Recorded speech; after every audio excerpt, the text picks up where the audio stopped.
आज हम ट्रांसलेशन सीखेंगे कि प्रेजेंट इंडेफिनिट के वाक्यों को, हिंदी वाक्यों को अंग्रेजी में कैसे ट्रांसलेट किया जाता है। तो मैंने एक एक उदाहरण दिया है और एक एक उदाहरण से मैं कोशिश करूंगा कि आपको बहुत ही अच्छी तरीके से ट्रांसलेशन आ जाए। तो ट्रांसलेशन में हम 4 प्रकार के वाक्यों को यूज करते हैं, अफर्मेटिव वाक्य, नेगेटिव वाक्य, इंट्रोगेटिव और इंट्रोगेटिव नेगेटिव। मैंने इंट्रोगेटिव और इंट्रोगेटिव नेगेटिव को एक साथ ही लिख दिया है, बोर्ड छोटा है उस हिसाब से। तो इंटरोगेटिव में यदि प्रश्नवाचक वाक्य में नोट लगा होगा तो वो नेगेटिव भी होगा, नहीं लगा होगा तो वो इंटरोगेटिव अर्थात प्रश्नवाचक ही रहेगा। तो सबसे पहले लेते हैं अफर्मेटिव सेंटेंस।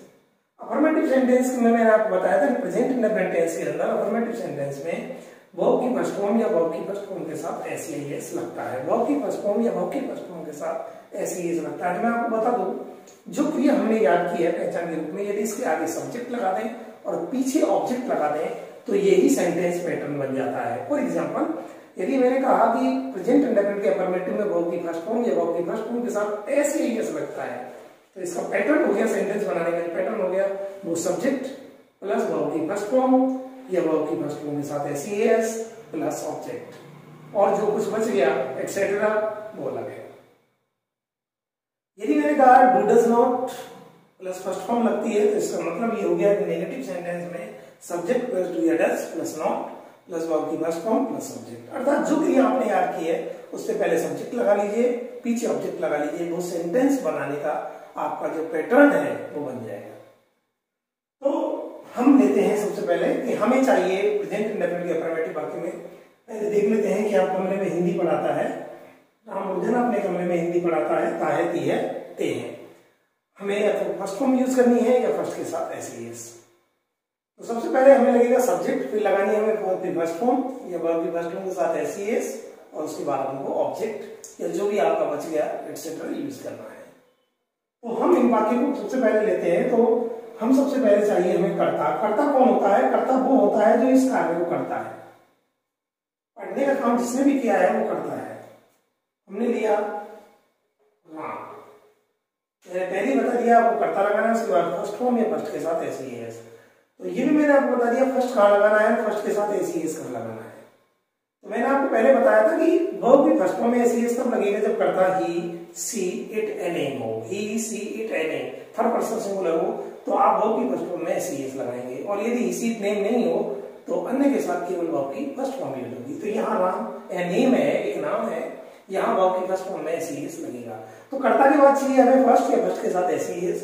तो क्रिया चाहिए, अर्थात क्रिया चाहिए, वर्ब चाहिए, वर्ब मिलेगी सबसे लास्ट में। कर्ता मिलता है सबसे पहले और क्रिया मिलती है सबसे लास्ट में। पढ़ने की हमने रीड लगा दी या स्टडी लगा दी। अब आप ये देखिए कि रीड लगाएं या रीड्स लगाएं। तो मैंने पहले ही बता दिया कि कर्ता जो है थर्ड पर्सन सिंगुलर है, अर्थात ही, सी, इट, एंड, नेम के साथ वर्ब की फर्स्ट फॉर्म में एस या ईएस जोड़ा जाता है, रीड्स।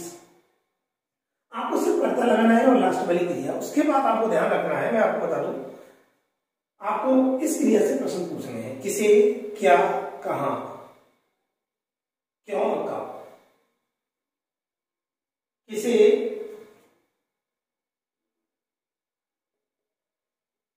इसे भी छोड़िए, क्या, कहां, क्यों, लास्ट में कब। ये प्रश्न आपको इस क्रिया से पूछने हैं और जो उत्तर आता जाता है उस शब्द को हम रखते जाएंगे। पढ़ता है, पहला किसे पढ़ता है या क्या पढ़ता है? क्या पढ़ता है? हिंदी पढ़ता है, तो हमने लगा दी हिंदी। किसी का जवाब कोई शुद्ध नहीं है तो हमने क्या से पूछा कि क्या पढ़ता है? हिंदी पढ़ता है। कहाँ पढ़ता है? अपने कमरे में। ये अंग्रेजी में बनाते समय प्रीपोजिशन जो फ्रेज होंगी उसमें पहले में की लगेगी इन, और अपने की स्पेलिंग होने से कर्ता के अनुसार लगती है। तो कर्ता के अनुसार कैसे लगती है? जैसे आई के संग आई, वी के संग आर, यू के संग योर, ई के संग हिज, सी के संग हर, इट के संग इट्स, दे के संग देयर। पर्सनल प्रोनाउन की जो सारणी हम याद करते हैं तो उसमें बताते हैं I, me, my, we, us, our, you, your, he, his, she, her, it, its और दे, देम, देयर। तो तीसरा जो मैं बोल रहा हूँ ये अपने की स्पेलिंग है, संबंध बताने के लिए काम में ली जाती है। तो यहाँ राम है, राम को बनेगी ही, और ही के संग लगती है ही, हिम, हिज, इस लगेगी। तो अपने कमरे की हो गई इन, हिज, रूम। किसी का जवाब कोई शुद्ध नहीं है तो हमने क्या से पूछा कि क्या पढ़ता है? हिंदी पढ़ता है। कहाँ पढ़ता है? अपने कमरे में। ये अंग्रेजी में बनाते समय प्रीपोजिशन जो फ्रेज होंगी उसमें पहले में की लगेगी इन, और अपने की स्पेलिंग होने से कर्ता के अनुसार लगती है। तो यदि कुछ ज्यादा बच रहा हो तो प्रश्न पूछ लीजिए, नहीं पूछना हो तो कोई बात नहीं। बचा क्या है, रोजाना बचा और समय सबसे लास्ट में आता है। रोजाना के लिए आप डेली एवरीडे का प्रयोग कर सकते हो। ठीक है, सेंटेंस बन गया। दूसरा हमने देखा, मैं प्रत्येक रविवार को, सोमवार को, मोहन को अंग्रेजी नहीं पढ़ाता हूँ। है बीच में आ रहा है, प्रेजेंट इंडेफिनिट है और नेगेटिव हो रहा है। और नेगेटिव में मैंने बताया प्रेजेंट इंडेफिनिट नेगेटिव में डूडल्स नॉट फर्स्ट लगती है, डूडल्स फर्स्ट लगती है, मतलब डूडल्स नॉट फर्स्ट लगती है। आगे सब्जेक्ट रखना है, पीछे ऑब्जेक्ट रखना है। हमें सबसे पहले चाहिए सब्जेक्ट। सब्जेक्ट वो होता है जो इस कार्य को करता है, पढ़ाता हूँ। पढ़ाने का काम किसने किया है, मैंने किया है, करता हो गया आई। आई के बाद आपको डू नॉट या डज नॉट रखना है और फिर नॉट प्लस फर्स्ट फॉर्म रखनी है। तो आई के संग वही नियम है, इसी नेम के संग डज नॉट डज लगेगा और इसी नेम के अलावा जो भी बचे हैं उनके संग आई। तो ये इसी नेम नहीं है कि आई है, तो आई के संग क्या लगेगा, डू नॉट लगेगा। डू नॉट क्रिया की फर्स्ट फॉर्म, फर्स्ट फॉर्म मतलब क्रिया की फर्स्ट फॉर्म जो काम मिलती है सबसे लास्ट में। तो पढ़ाने की हो गई टीच। फिर वाक्य में भी आप रीड के स्थान में चाहते थे स्टडी लगा सकते थे। तो आई डू नॉट टीच, आपने कर्ता लगा दिया, क्रिया लगा दी, फ्री हुआ। आपको ये सारे सवाल पूछने हैं इससे। टीच पढ़ाता है, किसे पढ़ाता है, प्रश्न अपने आप आ गया। किसे पढ़ाता है, मोहन। कोई अंग्रेज नहीं है, वो तो ये पता लग रहा है कि बल्कि मोहन जो है वो एक ऑब्जेक्ट है। किसे पढ़ाता है, मोहन को। इसी से पूछना है क्या पढ़ाता है, तो आपका आ गया अंग्रेजी अर्थात इंग्लिश पढ़ाता है। अगला प्रश्न पूछा हमने कहाँ पढ़ाता है, लेकिन में है ही नहीं है तो बहुत बढ़िया हो गया। क्यों पढ़ाता, कुछ नहीं है, मतलब बचा ही कौन सा है, प्रत्येक रविवार जो समय सूचक शब्द है तो वो सबसे अंत में ही रखे जाते हैं। तो यही बचा है एवरी संडे। यहाँ पर सेंटेंस बन गया, ये नेगेटिव सेंटेंस था। अब ले रहे हैं हम इंट्रोगेटिव सेंटेंस, प्रश्नवाचक या प्रश्नवाचक नकारात्मक। मैंने इसलिए नहीं को पोस्टर में रख दिया। यदि आप नहीं को शामिल कर लेंगे तो ये प्रश्नवाचक नकारात्मक हो जाएगा, नहीं को शामिल नहीं करेंगे तो ये केवल प्रश्नवाचक रहेगा। तो क्या अशोक रोजाना जयपुर नहीं जाता है या जयपुर जाता है, ताहती है, प्रेजेंट इंडेफिनिट है। सिर्फ आपको ध्यान रखना है कि प्रश्नवाचक वाक्यों में उस टेंस की सहायक क्रिया जो है वो कर्ता से पहले आ जाती है। कर्ता तो आपको चाहिएगा, लेकिन कर्ता के अनुसार आपको क्या रखना है, डू या डज पहले रखना है, जो ये क्या शुरू में आता है। ये यस नो टाइप प्रश्न है, जिसे अपन ये कहते हैं क्वेश्चन विद हेल्पिंग वर्ब या auxiliary verb, beginning with helping verb. जो साइक्रिया से शुरू होने वाले जो प्रश्न होते हैं, यदि क्या का जवाब आपका हाँ या ना में ही उत्तर आता है तो समझ लीजिए उसमें उस टेंस की साइक्रिया को ही कर्ता से पहले रखा जाएगा। फिर ध्यान कर लेना, यदि क्या का जवाब का उत्तर, यदि किसी प्रश्न क्या से शुरू हो रहा है और उसका जवाब केवल हाँ या ना में आना है तो वो प्रश्न उस टेंस की साइक्रिया से प्रारंभ होगा, अर्थात कर्ता से पहले साइक्रिया रखी जाएगी। यह कर्ता कौन है जानेगा, अशोक। अशोक के संग क्या लगेगा, डू डज। तो इसी ने मैंने बताया उसके संग डज लगता है, तो हमें पहले क्या रखना है, डज रखना है और उसके बाद हमें कर्ता रखना है, डज अशोक। सिर्फ हम अब तक लग रहे थे अशोक डज, अब रख दिया हमने डज अशोक। यहां आपका नोट रखा जाएगा यदि है तो। यदि नोट नहीं रखते हो तो ये इंट्रोगेटिव है, और नोट रखते हो तो ये इंट्रोगेटिव नेगेटिव है।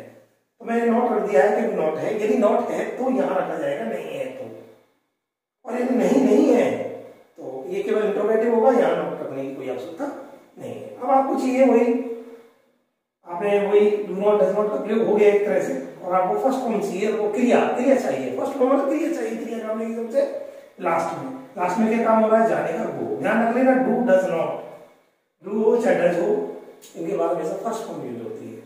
आपने यहाँ भी देख लीजिए फर्स्ट फॉर्म या कोई एसईएस नहीं, केवल अफर्मेटिव वाक्यों में आपका एसईएस लगेगा।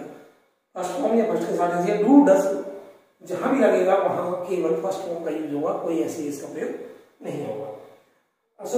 गो लगा दिया आपने, गो के बाद प्रश्न पूछना है आपको सीधा, जाता है, किसे जाता है, कुछ नहीं, क्या जाता है, कहाँ जाता है। तीसरा प्रश्न पूछा कहाँ जाता है, तो जहां जाता है वहां से पहले टू लगेगा, ध्यान रख लेना, क्योंकि जहां मंजिल होती है, अपनी डेस्टिनेशन होती है, उसको बताने के लिए टू का प्रयोग होता है। तो टू जयपुर। आपके पास कुछ बचा, हाँ बचा लुधियाना, तो आप डेली एवरीडे का प्रयोग कर सकते हो, और ये आपका क्वेश्चन। देखना, आपको सिर्फ कर्ता लगाना है और क्रिया लगानी है, उसके बाद आपको कुछ नहीं करना। सारे काम जो है वो हमारे ये प्रश्न कर देंगे आपको। बस मुख्य क्रिया लगाने के बाद, कर्ता के बाद मुख्य क्रिया लगानी है आपको, मतलब क्रिया लगानी है। यदि कोई सहायक क्रिया है तो उसके बाद मुख्य क्रिया आएगी।